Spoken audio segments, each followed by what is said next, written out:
I was injured on November 15, 2003, when two UA-60 Blackhawks collided over Mosul, Iraq after taking ground fire. I was one of the lucky 5 survivors out of 22. I spent 2 months in a medically induced coma. I was living a dream, serving my country in a combat zone, and I woke up to a nightmare.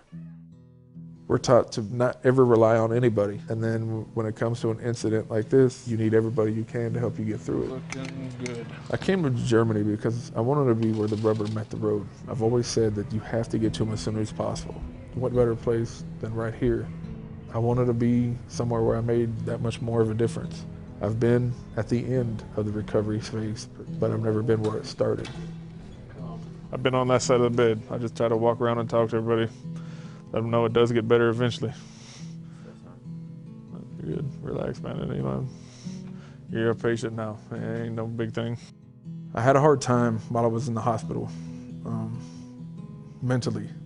Luckily, I believe I was one of those people that never really cared what people thought about it before, so I think that helped out with my physical appearance. The thing that kills any service member that's wounded, anybody that's been through a catastrophic incident, the what-if scenario. There's certain times that trigger your changes, whether for the better or for the worse, and you can pinpoint each and every one of them. The first time was when I was still inpatient.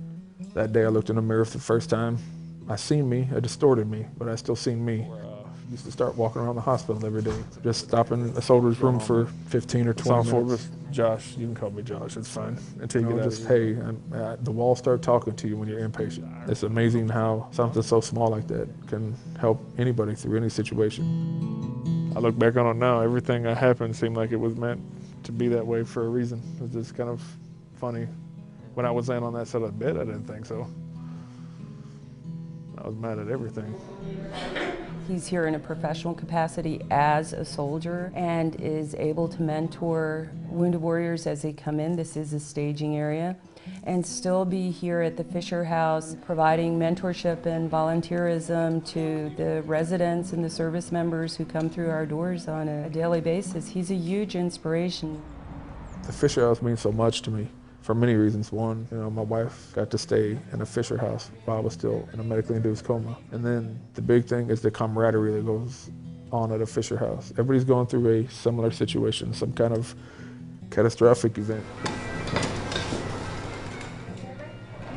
Whenever he was injured, the Fisher House was like a second home to me, and people don't understand it's not just a room, it's more than that. Just everybody helping out where they can and cook in the kitchen with everybody else, and they're in a similar boat you're in. It's kind of nice to have that whenever your life's completely upside down. So that's why I wanted to start volunteering with him.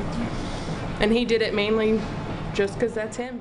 The fact that she stayed with me through all this and has been my biggest supporter, there's no amount of thanks you can ever give to somebody like that. We probably haven't danced since our wedding. It's the fear of the unknown. When you have a service member who's been wounded himself, and it's real obvious because he is a burn survivor, it really tells a story immediately to that service member, and they can see, because he is in uniform, that he was able to stay in. I think their fear is, what is my future? So being able to talk to him and talk about where their careers might go from here, or even the basics. What happens to me from here? What is the process? Well, he lived it. He still lives it. He can tell them exactly what they can anticipate. My message is simple when I talk to them. Concentrate on your capabilities, not your disabilities. Listen to what your doctors tell you, but you need to test your limitations. You have to find your new normal, because you'll never be the same person you were before. Whether it's TBI, PTSD, severe burns, amputation, you're never going to be the same person again. You can still have a very productive, happy life and enjoy yourself as a human being and enjoy others. You just have to get past that mental block.